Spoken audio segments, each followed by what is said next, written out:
Hello and welcome to ESPN FC Live. My name is Mark Donaldson alongside the former Liverpool defender Stevie Nicol. A couple of big Premier League teams in action today and a couple of big pre-season friendlies. We'll go through them shortly. We will have a look at Manchester United's 1-1 draw with Paris Saint-Germain in Sweden and more so what it means and what the current squad means for the season ahead, and how much more we can expect as far as arrivals and departures are concerned from Old Trafford. But we're going to start in Jakarta in Indonesia. Very good win for Chelsea against Milan by 3-0.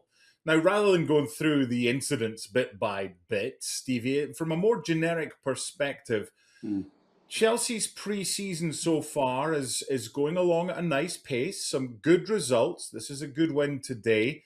And some minutes in the legs. 2 for Joao Pedro and 1 for Moises Caicedo. Is it so far so good for Xabi Alonso? I think so. I found it interesting that he actually played 3 at the back in this game. That leads me to believe that he obviously wasn't happy losing 4 the last time out.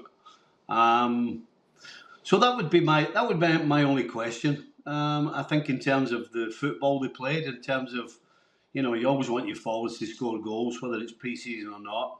The fact that Joao Pedro gets 2 is fantastic for him and great for Alonso and Chelsea. Caicedo, not a surprise, lovely volley from the edge of the box, and he was as dominant as he's looked in the Premier League since his Brighton days. So I think it's all systems go for Chelsea, playing some good football. But that would be the one question I have. I was a little surprised that he played 3 at the back, Alonso, and I'd be interested to see in the next game whether he continues with that. And I would suggest that if he does, that might point us towards the opening game of the Premier League with 3 at the back and a couple of wing backs. Yeah, the first game is at Fulham. Let's take a look at the Chelsea lineup that was selected against Milan for this game. And you've spoken about the 3 at the back, Hato, Fofana and Achimpong.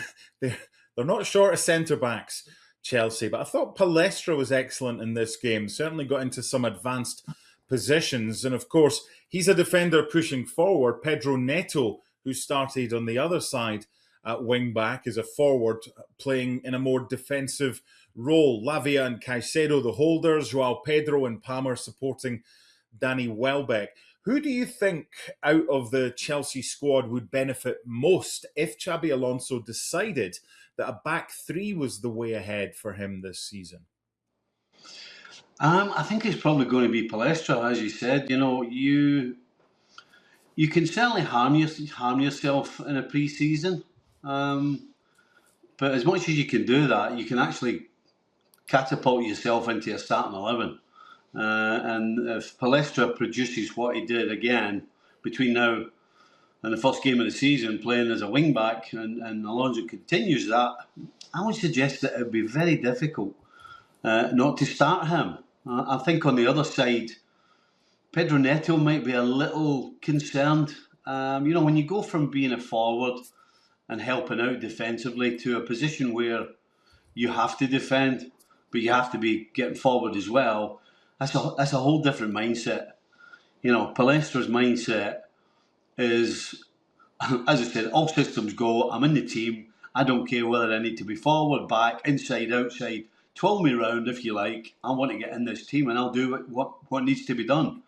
I think Pedro Neto is going to have a tougher mental battle with himself. As I said, when you're not used to being expected to do a large amount of defending, which you would be as a wing back, and certainly being a wing back, there's a lot of dead running. There's a lot of running you have to do that really goes unnoticed, that you really don't get thanked for. So yeah, I think Palestra would be the one that would benefit most, and I think Pedro Neto, as much as he wants to start for Chelsea, does he want to be a wing back? I'm not sure the answer to that. Let's talk Joao Pedro here, because I think you could play him in any formation, in any position. in the attack in any formation, whether it's a front two, lone striker, part of a three playing out wide, and he'll do well. He's obviously got his preferred position, but there was only 3 players last season, Stevie, at Chelsea that got double digits in goals in the Premier League.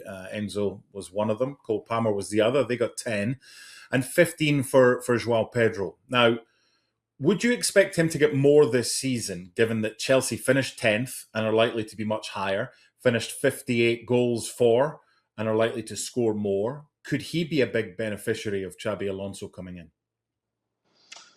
To be honest, I'm not sure that Xabi Alonso would have much to do with it. Joao Pedro, if he could stay fit, he had some injuries. He missed games last year. If he can stay fit, he's going to score more goals this season. And I say that regardless of who the manager would be this year. They're not in Europe, so the chances of Joao Pedro getting injured are less. He's obviously going to have more time to recover. And we saw how beneficial that can be. You just got to look at Man United last season. With no Europe for most of the season, how 1 game a week, just in terms of going about the games, in terms of recovery, no fatigue. I mean, it's absolutely huge.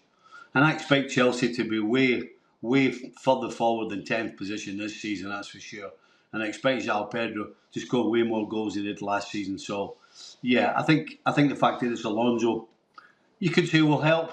He's obviously wants to attack, but I think Joao Pedro this season, with no Europe and being 100% fit throughout the season, will absolutely score goals for Chelsea this year. I have no doubt about that.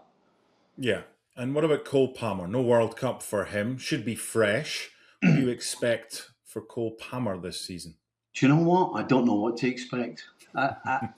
We spoke during just before the World Cup about how Cole Palmer didn't get into the England squad, Phil Foden didn't get into the England squad. How can you not take one of those guys? But the truth is, neither of them really deserved to be there. Other than the fact that they were something different, that's not a great reason for Tuchel or anybody to play or take players on any squad. So I actually am not quite sure what we're going to get from Cole Palmer. He had a couple of opportunities in this game, but that silky smooth style and backlift or no backlift and clean striking of the ball just wasn't there again. So I can honestly say I'm not sure what we're going to get from Cole Palmer.